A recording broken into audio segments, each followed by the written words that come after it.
Hola, ¿cómo están mis hermanos? Espero que muy bien. Bienvenidos una vez más a Indagando el Contexto. Como siempre digo, si es la primera vez que estás en este canal, bueno, aquí creemos que Yeshua, que Jesús es el Mesías de Israel. Hacemos exégesis bíblica, estudiamos el texto hebreo, el texto griego también. Y pues bueno, exponemos temas y al final cada quien sacará sus propias conclusiones. No representamos ninguna denominación específica y tampoco apoyamos partidos políticos. Bueno, siempre me gusta hacer estas aclaraciones por si es la primera vez que alguien está en el canal. Bueno, en esta ocasión estamos un poquito noche, lo que pasa es que mañana tengo unas cosas que hacer y tenía ganas de compartirles este tema. Entonces dije, bueno, aunque sea un que otro desvelado que esté por ahí, pero va a quedar grabado y es un tema muy bonito. De hecho, hoy con los hermanitos que nos reunimos, porque yo sí celebro el cese, el Shabbat, y justamente hoy tocamos ese tema. Entonces también se los quería compartir a ustedes. Y es este famoso tema sobre el velo de Moisés que vemos en 2 de Corintios capítulo 3, verso 14 al 16, donde el apóstol Pablo habla de un velo que tienen algunas personas cuando leen, él dice el antiguo pacto, ¿no? Entonces vamos a aclarar todo eso y también lo vamos a conectar con estudios que ya tenemos en el canal, que les recomendamos mucho. Yo les voy a ir diciendo cuáles, bueno, para no hacerlo tan extenso, ¿no? En esta ocasión vamos a conectar algunos puntos, pero para profundizar en algunas cosas, bueno, ya les iré comentando, miren, vean este video, vean este otro, y para poder profundizar más en el tema. Así es que, bueno, aquí saludo a un desvelado. Hola, hermano. Bueno, quién sabe, a lo mejor están en Europa, ¿verdad? Y ya allá estaría amaneciendo. Aquí son las 12:23. Hermano, bendiciones. Dice, hola, mi hermanito Yeshua, el sendero espiritual de la raza humana. Bendiciones, hermano. Un gustazo verlo por aquí, mi querido hermano. Un gustazo. Dice, tengo una confusión. ¿Qué opinas de la gnosis judía y la gnosis cristiana? ¿Qué opino de la gnosis, como de los movimientos gnósticos? Bueno, en lo personal pienso que no se sujetan a lo que está escrito, pues, en los textos más, digamos, más antiguos, que sería la Torá, los profetas, el Nuevo Testamento. Y bueno, no sé mucho de eso, ¿verdad? Pero sé que Marción, ¿no? Empezó con este movimiento de los gnósticos, donde hablan de este famoso demiurgo, ¿no? Donde dicen que Yahvé básicamente es un demiurgo, malvado, ¿no? Y que tiene oprimida a la humanidad, que no es el verdadero Dios, que Jesús estaba predicando otro padre, cosa que no tiene ningún sentido porque se les desmorona la doctrina, porque Yahvé es el que le hace la promesa a Abraham de que en sus semillas serían benditas todas las naciones, y según Hechos capítulo 13, verso 32 y 33, es la promesa, el evangelio es que se cumple la promesa que hace Dios a Abraham. Es decir, Yahvé, el que ellos dicen que es un demiurgo, y dicen que no es el padre de Yeshua, de Jesús, pues básicamente es el que hace la promesa, ¿no? Entonces, eso, hermano, sobre la gnosis judía no sé mucho, no sé si se refiere al misticismo judío en general. Y bueno, yo sí soy más ortodoxo en el sentido de que no estaría de acuerdo. Creo que el creador, de hecho, condena ciertas prácticas. Así es que eso, mi hermano, eso es lo que opino sobre ese tema, así por encima, hermano. Y pues, sin más, vamos a ver este tema muy interesante. Quiero que vayan leyendo conmigo. Mm, Aquí vemos en 2 de Corintios, voy a expandirlo un poquito más, el texto base. Atención, este texto lo vamos a leer y después lo vamos a poner en pausa para leer otras cosas, pero quiero que recordemos muy bien esto. 2 de Corintios 3, 14 al 16 dice, pero ellos no entienden nada, no entendieron nada, y todavía cuando leen el antiguo pacto, ojo con ese lenguaje, el antiguo pacto, vamos a ver cuál es el antiguo pacto, no pueden entenderlos porque su entendimiento está oscurecido. Ese entendimiento oscurecido solo desaparece cuando uno confía en el Mesías, en Cristo. Hasta el día de hoy, cada vez que leen a Moisés, no pueden entenderlo, porque es como si tuvieran un velo que les cubre la mente. Pero ese velo, ojo, cuando alguien se convierte al Señor, ese velo desaparece. Hermanos, quiero que pongan atención. Aquí estamos viendo que Pablo está usando la figura de Moisés y de un velo. Y obviamente está haciendo alusión a este velo que tenía Moisés cuando bajaba del Sinaí. Quiero que por ahora este texto lo dejemos así en pausa, ¿ok? Recuérdenlo, lo vamos a leer más adelante, pero por ahora vamos a ponerlo punto y aparte, en pausa, ¿ok?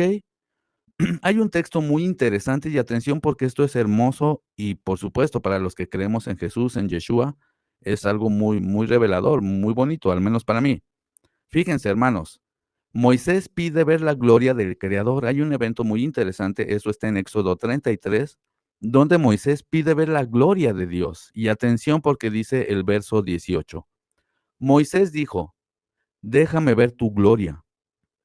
Dios respondió, haré pasar toda mi bondad delante de ti y proclamaré mi nombre.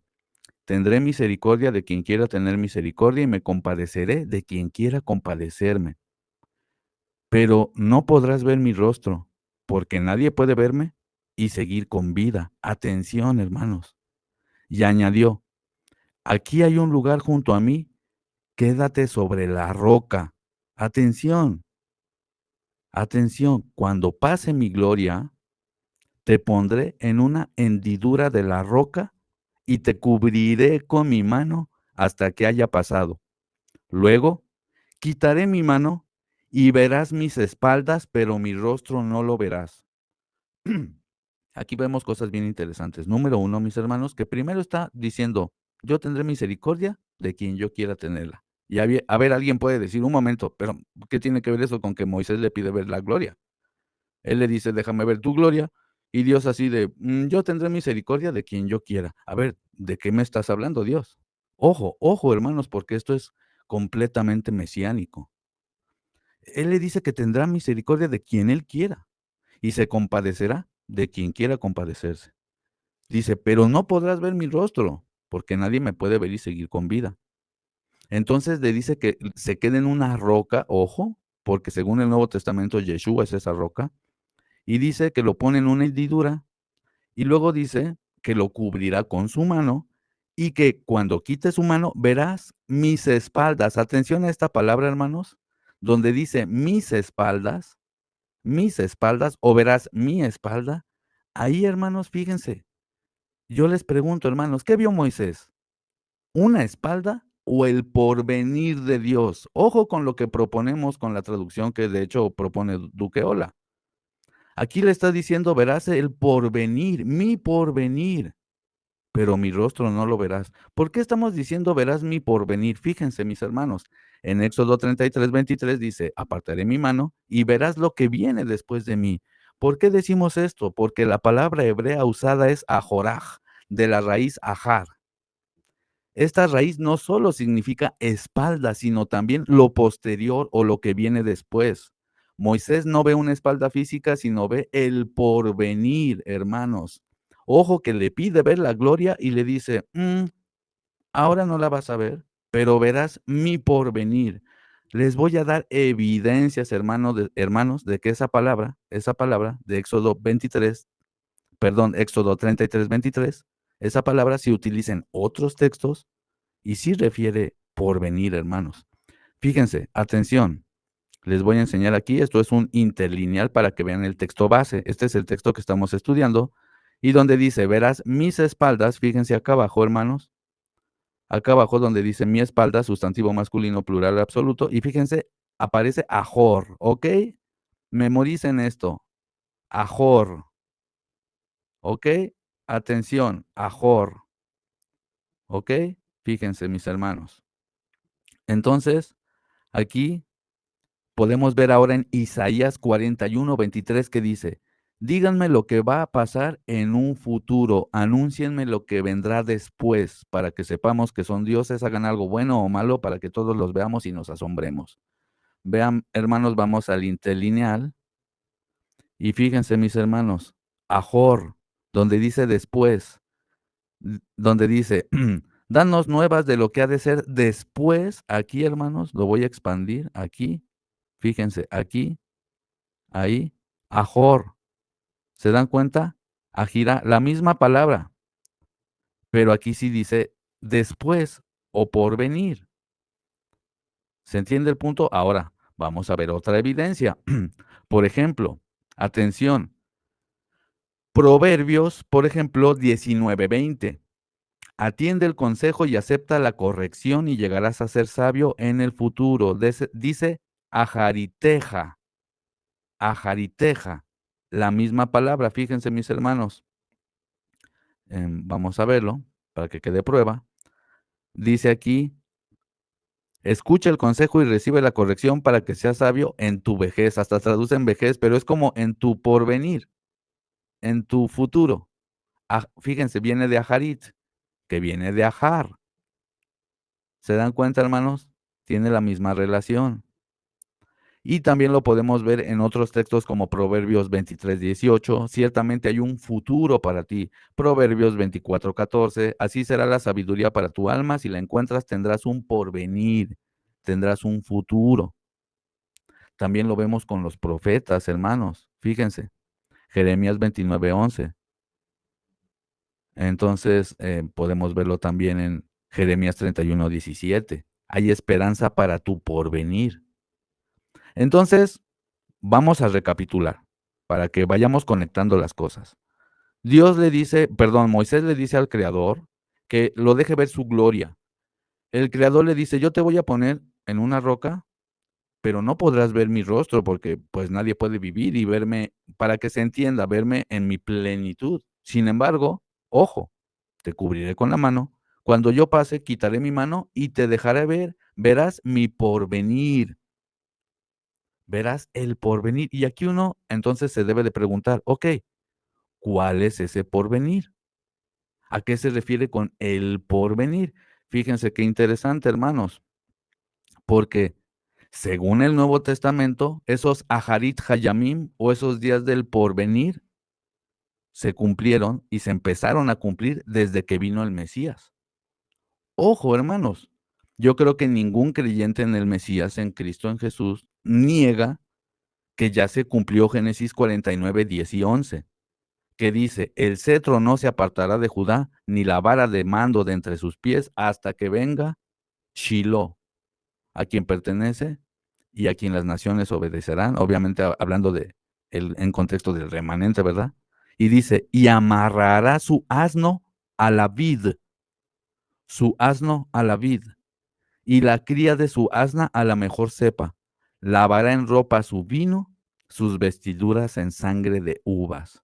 Atención, hermanos, porque Efraín es llamado asno en Oseas 8:9. Atención, hermanos. Claro, Efraín es representado con un toro, pero también es llamado asno. Es muy interesante. Ojo, ojo, porque esto no lo podemos tomar literal, literal, literal, porque, a ver, las uvas no tienen sangre y no es como que el Mesías literalmente iba a venir con literalmente un cetro, o sea, un palo, y literalmente se lo iba a quitar a los judíos, a la casa de Judá, literal, un palo. No, sino que el cetro representa autoridad. Entonces es interesante porque yo lo que le digo a los hermanos, hay que aprender a ver la Biblia por medio de figuras o los símbolos que podemos ver en los textos. Aquí vemos, ojo, que según el Nuevo Testamento, el Mesías ya es quien tiene ese cetro. Yeshua lo tiene. Interesante que amarra su asno a la vid. Vamos a ver más adelante que la vid es el mismo Mesías. Él dice ser la vid, como estos viñedos, ¿se entiende, hermanos? Donde crece la uva y todo eso, ese campo, ¿no? Me parece que eso es una vid. Entonces, amarra su asna a la vid y la cría de su asna a la mejor cepa y lavará su ropa en vino, sus vestiduras en sangre. ¿Acaso no lavó su ropa en vino en el sentido de no estaba lleno de sangre cuando murió en el madero? Entonces, según el Nuevo Testamento, esto ya se cumplió. ¿Qué tiene que ver esto, hermano Ricardo, con lo que estabas hablando de la gloria de Dios y del porvenir? Bueno, según el mismo Génesis, eran profecías que se cumplirían en el porvenir de los días. Dice Génesis 49:1, y llamó Jacob a sus hijos y dijo, júntalos y les declararé lo que les ha de acontecer en los días venideros, Saharit Hayamim. Atención, atención, en los días posteriores, y aparece qué palabra, Aharit, que viene de qué, Ajar, Ajar. ¿Se entiende el punto, hermanos? A ver, vámonos otra vez, lo voy a dejar bien claro. Cuando está Moisés pidiéndole al Creador ver su gloria, Dios le dice, no la vas a ver, sino que verás mi porvenir. Según Génesis, hay unas profecías que eran ¿para cuándo? Para los Ajarit Hayamim, para los días del porvenir. Ojo, no es como el tiempo del fin en el sentido de fin del mundo, no, no, no, no, sino el porvenir de los días. Ahora, según el Nuevo Testamento, ese porvenir de los días comenzó con la llegada del Mesías. Entonces es muy interesante, hermanos, vamos conectando las cosas. Dios le dice a Moisés que vería su porvenir y según el Nuevo Testamento, y vamos a ver más textos adelante, ese porvenir de los días se refiere a la llegada del Mesías. Entonces, Moisés vería al Mesías cuando él viniera o cuando él resucitara. Fíjense, mis hermanos, vamos a ver algo muy interesante, hermanos. Atención, antes de ver si Moisés pudo ver la gloria del Creador en el porvenir de los días, antes, hermanos, quiero que veamos que para Juan la gloria de Yahvé es Yeshua. Es decir, para el apóstol Juan, cuando vemos en el Antiguo Testamento la gloria de Yahvé, se refiere a Jesús, a Yeshua. Según Juan, ojo, no voy a leer todo el contexto, pero Juan está citando a Isaías. Lo está citando en Juan capítulo 12 y pueden leer desde el 37 al 41. Y en el contexto está citando justo textos donde, digamos que si uno va a Isaías, son textos donde el pueblo pues estaba de rebelde y no quería hacer caso, ¿no? Pero también cita Isaías 6. Y atención porque Juan dice, Isaías dijo esto porque vio la gloria de Jesús y habló de él. Según Juan, Isaías vio la gloria de Jesús y Juan está citando Isaías 6. Entonces vamos a Isaías 6. Isaías 6:1 dice, en el año que murió el rey Usías, vi yo al Señor exaltado y sublime, la orla de su manto llenaba el templo. Y dice el verso 3, Santo, santo, santo es el Señor Todopoderoso, toda la tierra está llena de su gloria. Es una conexión obvia. Para el apóstol Juan, la gloria de Yahvé, cuando vemos en el Antiguo Testamento que estaba llena la tierra de la gloria de Yahvé y vemos que se habla de la gloria de Yahvé, para el apóstol Juan es Jesús, es la gloria de Jesús, de Yeshua HaMashiach. Es muy interesante, hermanos. ¿Y por qué estoy diciendo esto? Bueno, porque fíjense, hermanos, algo muy interesante que pasa en la transfiguración. Moisés le pide ver la gloria a Yahvé, le pide ver su gloria, y Dios le dice, no, verás mi porvenir. Y encima no lo deja entrar a la tierra prometida. Pero fíjense dónde se cumple, hermanos. Se cumple lo que Dios le promete a Moisés. Y eso lo vemos en la transfiguración, hermanos. No sé, díganme qué opinan. Leemos Lucas capítulo 9 del 28 al 36. 8 días después tomó a Pedro, Juan y Jacobo y subió al monte a orar. Mientras oraba, su rostro cambió, obviamente está hablando de Jesús, de Yeshua, y su vestido se volvió blanco y resplandeciente. Y he aquí dos varones que hablaban con él, Moisés y Elías. Ellos aparecieron rodeados de gloria. Ojo, porque, hermanos, yo lo he dicho antes, los escritores bíblicos no escriben las cosas al azar. Cuando un escritor bíblico, ya sea en este caso el que escribió Lucas, que es Lucas, básicamente, cuando él escribe algo, él quiere que conectes los puntos con el Antiguo Testamento, porque la Biblia se hipervincula, es hipervinculante. Entonces es muy interesante que justo dice que está Moisés y Elías con él, y dice que aparecieron rodeados de gloria y hablaban de la partida que Yeshua iba a cumplir en Jerusalén. Curiosamente, ahí aparece en griego la palabra éxodo, exodus, no sé pronunciarlo en griego, pero aparece éxodo. O sea, hablaban del éxodo que tendría Yeshua en Jerusalén. O sea, su muerte y resurrección iba a ser un éxodo. Fíjense la figura, la tipología. Entonces aquí vemos que dice el 32, los discípulos, aunque tenían sueño, vieron la gloria de Yeshua. Hermanos, en mi opinión, no sé, ustedes díganme, ¿qué opinan? El Creador le está cumpliendo a Moisés lo que le prometió. le dice, verás, no verás ahora mi gloria, pero verás mi porvenir. Y curiosamente, para el Nuevo Testamento, este porvenir de los días comienza cuando llega el Yeshua HaMashiach. Y si me preguntan a mí, aquí Moisés, imagínense, debería de estar muy contento, ¿no? Porque está a un lado del Mesías. Ya lo había resucitado, ya lo había sacado del Sheol, porque el texto aquí no dice que estaban teniendo una visión o algo por el estilo, sino que sí estaba ahí en la transfiguración Jesús, Elías y Moisés. Recordemos que cuando viene Yeshua, él se lleva cautivos a los que estaban en cautividad, parafraseando, ¿no? Él saca gente del Sheol. Y en el Sheol, recordemos, para que se entienda, para el infierno semítico, para el mundo semítico del inframundo, cómo veían el inframundo, para los antiguos hebreos, obviamente, el Sheol tenía como distintos compartimentos, no todos eran malos, ¿no? Había unos como más tenebrosos que otros, incluso lo podemos ver en textos como el libro de Enoc, que narra el Sheol como con compartimentos, ¿no? Entonces, fíjense mis hermanos, vamos a conectar los puntos, porque ahora vamos a volver al texto de Corintios. Y quiero, por favor, hermanos, que tratemos de conectar las cosas. ¿Por qué hablé de la gloria? ¿Por qué hablé del porvenir? Bueno, porque Yeshua es la promesa, obviamente, que hace el Creador, la promesa de salvación, pero, ojo, Él viene a hacer un nuevo pacto sacerdotal. Y aquí es donde se conecta con lo que está diciendo Pablo. Los días del porvenir se conectan con el nuevo pacto del que habla Jeremías. Y según la carta a los hebreos, es un nuevo pacto sacerdotal.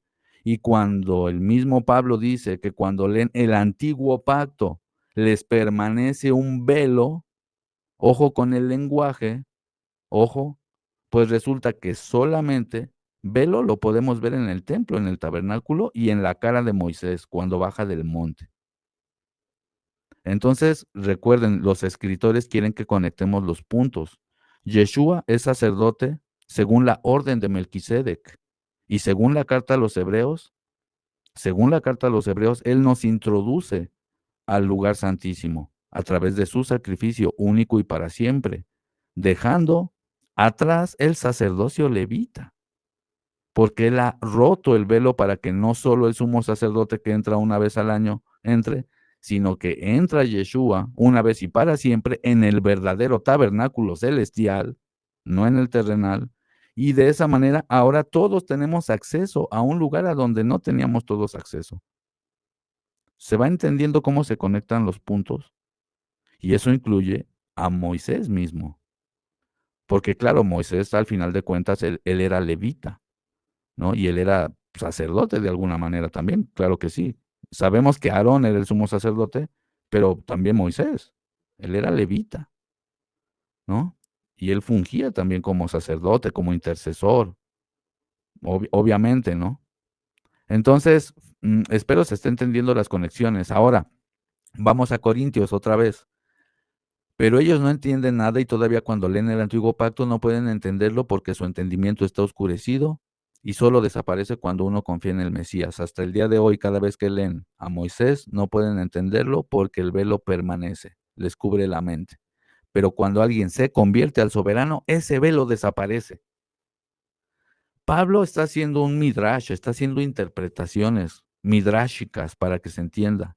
Pablo interpreta el episodio del rostro resplandeciente de Moisés como una figura del sistema levítico. Un pacto con gloria real es el del Mesías, porque como lo dice la carta a los hebreos, el sacerdocio levita tenía un propósito, pero era ¿hasta cuándo? La reformación de las cosas, hasta que llegó el Mesías con este nuevo pacto sacerdotal, celestial. El rostro de Moisés resplandece. Vamos a recordar ese texto. Éxodo 34, 29 al 35 dice, cuando Moisés bajó del monte Sinaí con las dos tablas del pacto, no sabía que su cara brillaba porque había hablado con Dios.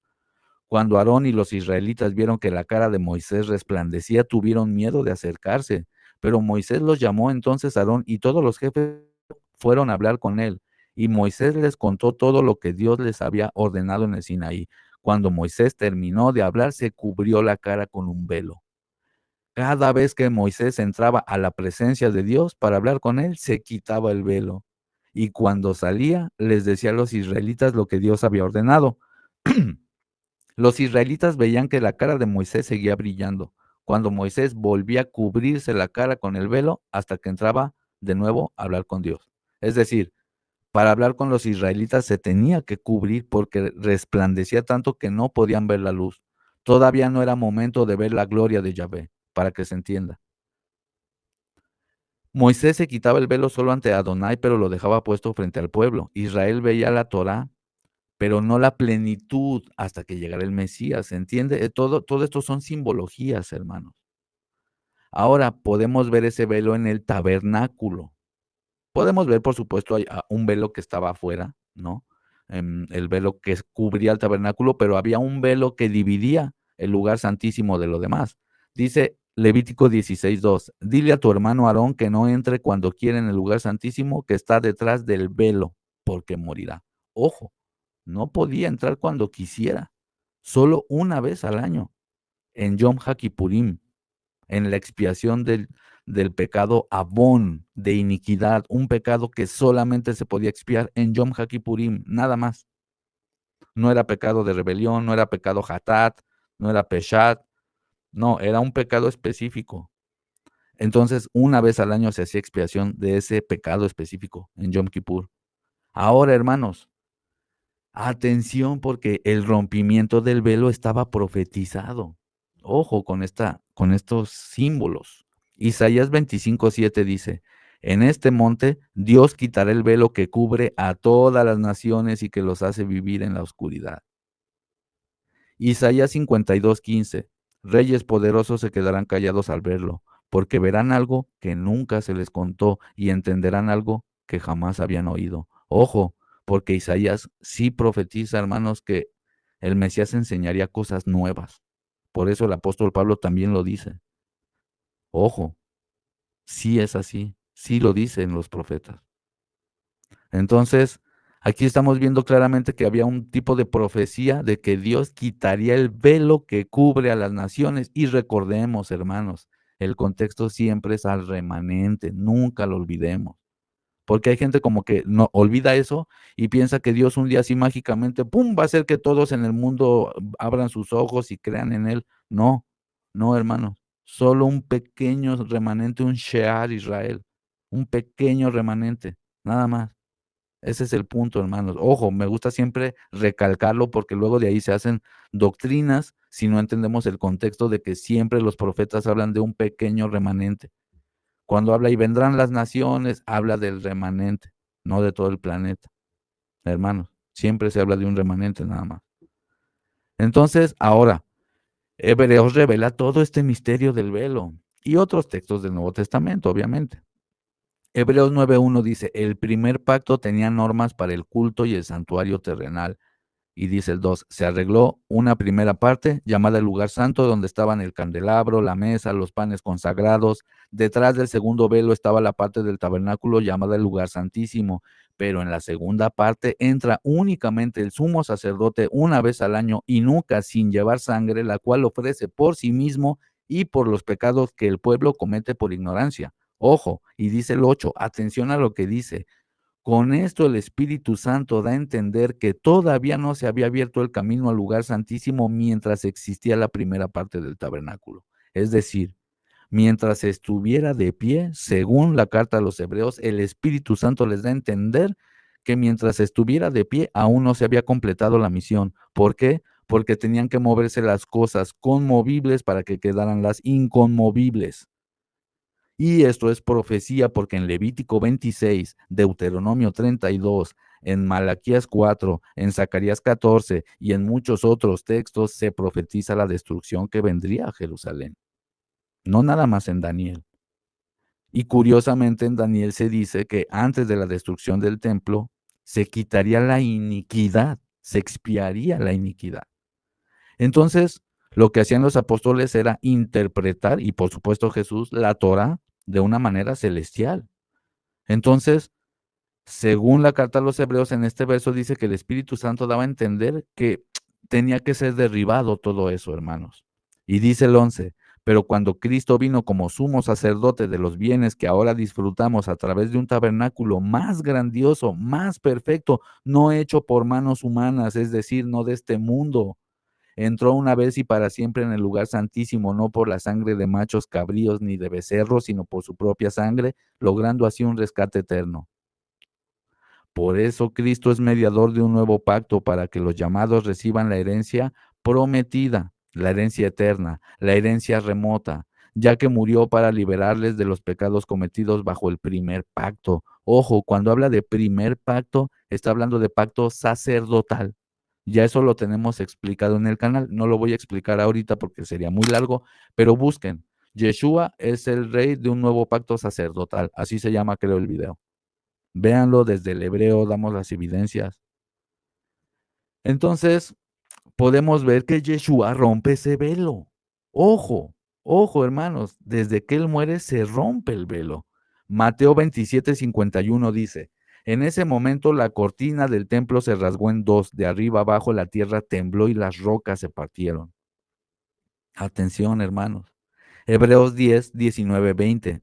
Hermanos, ahora podemos entrar con libertad al lugar santísimo gracias a la sangre de Yeshua. Él nos abrió un camino nuevo y vino a través del velo del templo, es decir, a través de su propio cuerpo.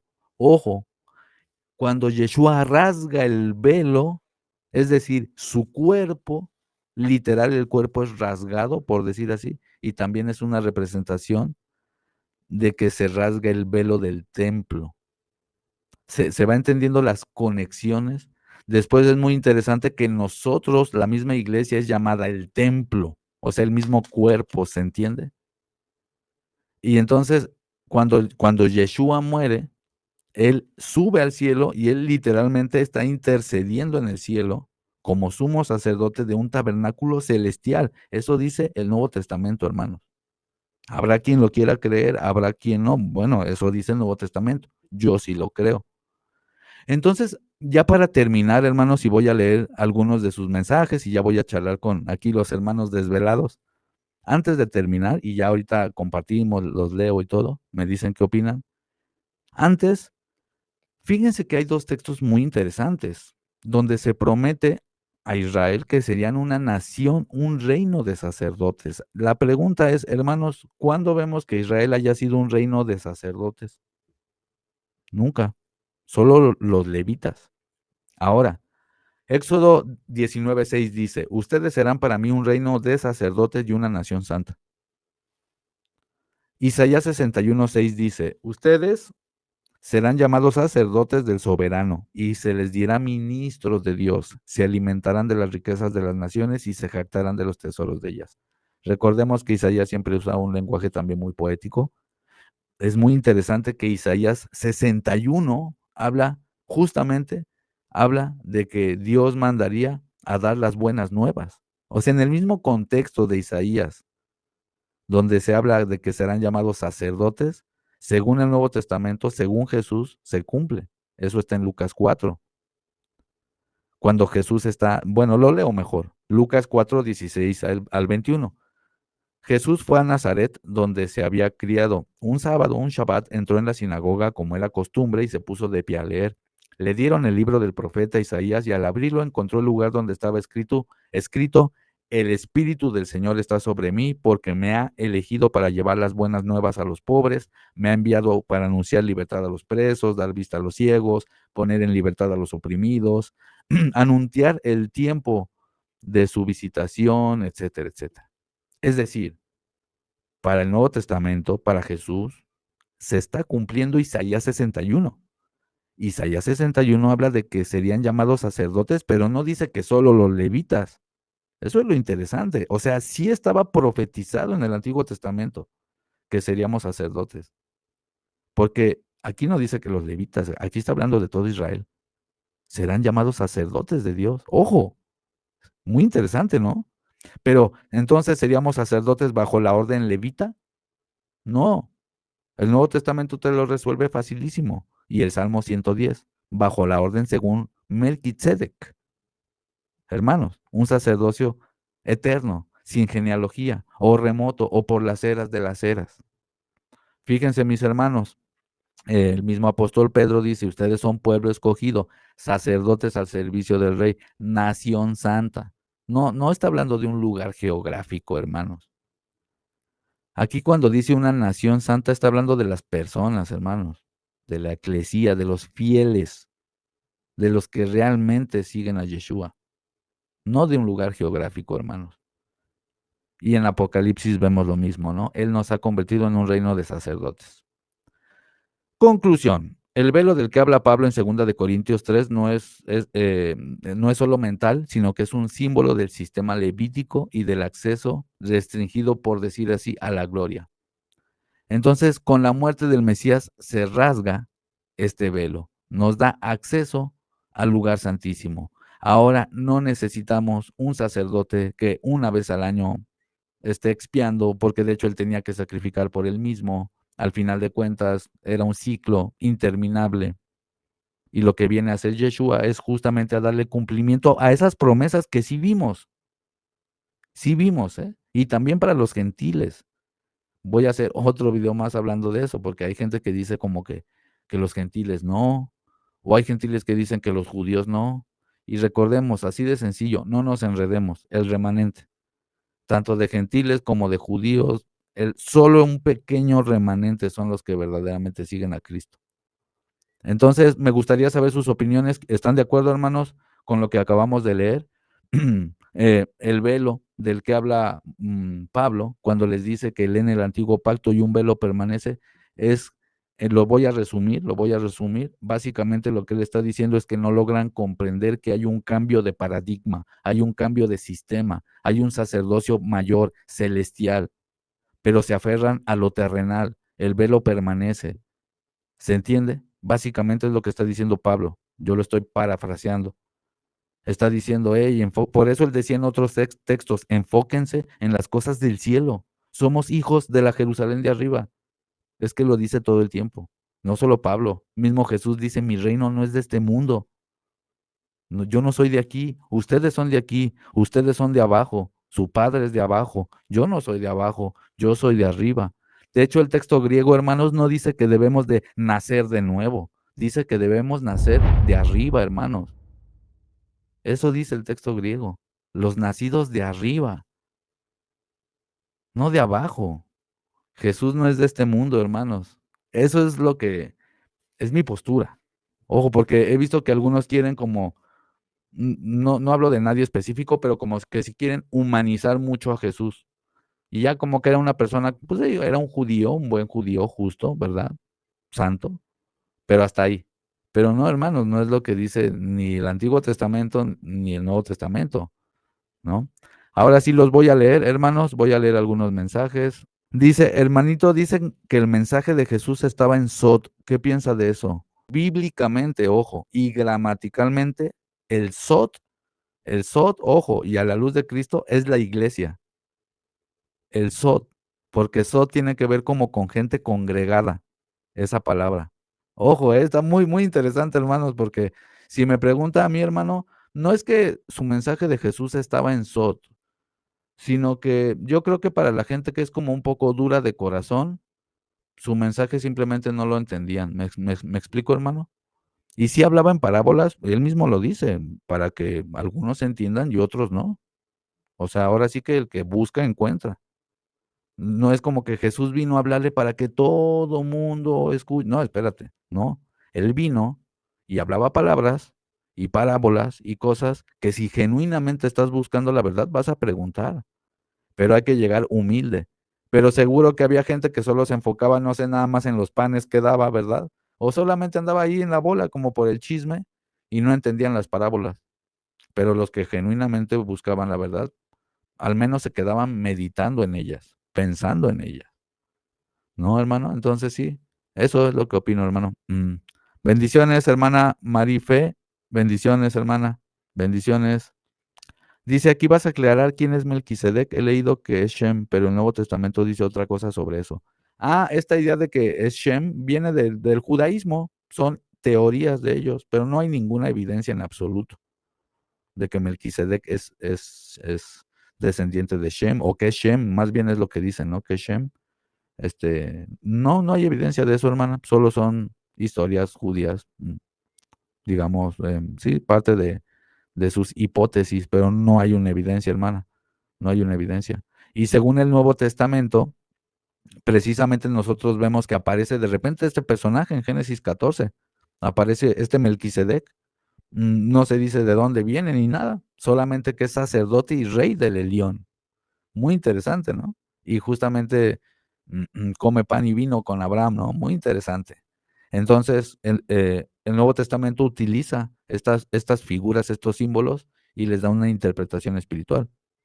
Y obviamente, si conectan los puntos de que se promete, ojo, se promete un sacerdocio a toda la nación. Lo vimos en Isaías 61 y lo vimos en Éxodo 19. Se les dice que serían un reino de sacerdotes. Ojo. Y luego en el Salmo 110 se habla de un sacerdocio Melquisedec. Ojo. Y luego vemos un lenguaje en Jeremías 31, del 31 al 34, donde dice que Dios no se acordará de las iniquidades.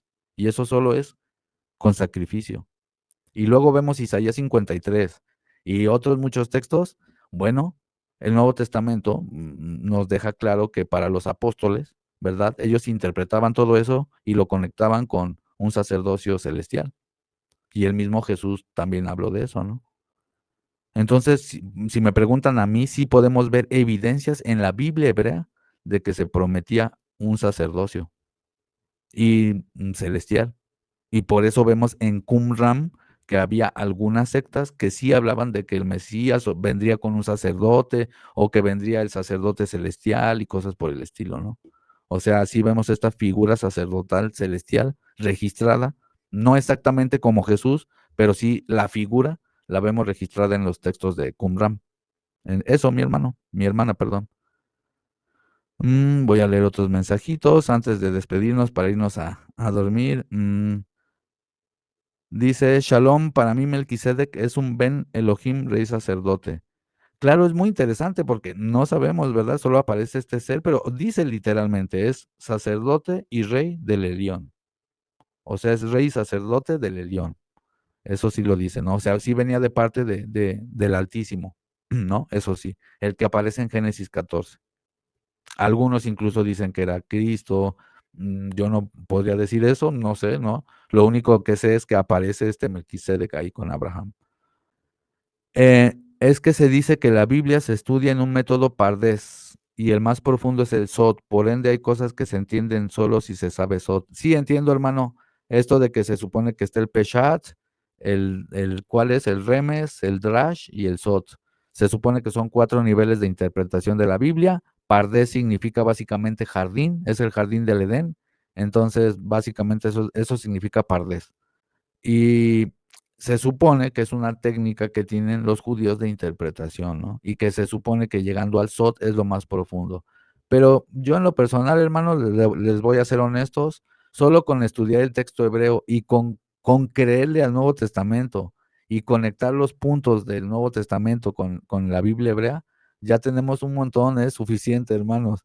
Muchas cosas muy profundas, muy bonitas, no necesitamos esas cosas raras de numerología y gematrías, y luego empiezan a inventar cosas y a sacar muchas hipótesis de cosas que, no sé, hermanos, como que ya se empiezan a alejar mucho del texto. No sé si me explico. Ya empiezan a llegar a conclusiones muy, muy raras. Yo, yo, yo como dice Pablo, traten de no ir más allá de lo que está escrito. Y ojo, si se dan cuenta, hermanos, en este canal estamos defendiendo lo que dicen los apóstoles, ¿eh? Con todo lo que hablamos sobre el velo, sobre el Jerusalén celestial, sobre lo que es un pesher, sobre las culturas antiguas semíticas, todo al final es para defender lo que dicen los apóstoles y lo que dice Jesús, Yeshua HaMashiach, ¿no? Porque no apoyamos como ya que cabala, que gematrías, digo, cada quien, ¿verdad? Son libres de hacer lo que quieran, pero no apoyamos eso. Entonces, cuando uno se mete en este tema del Pardés y del Sod, eso tiene más que ver con el judaísmo, hermano, rabínico y todo eso. Ajá. Y pues, si me preguntan a mí, no, yo en lo personal, ¿verdad? En mi opinión, no lo veo muy Sod que digamos, ¿no? Yo luego escucho supuestamente las interpretaciones son de los judíos y digo, bueno, cada quien, ¿no? Pero no me impresiona ni nada.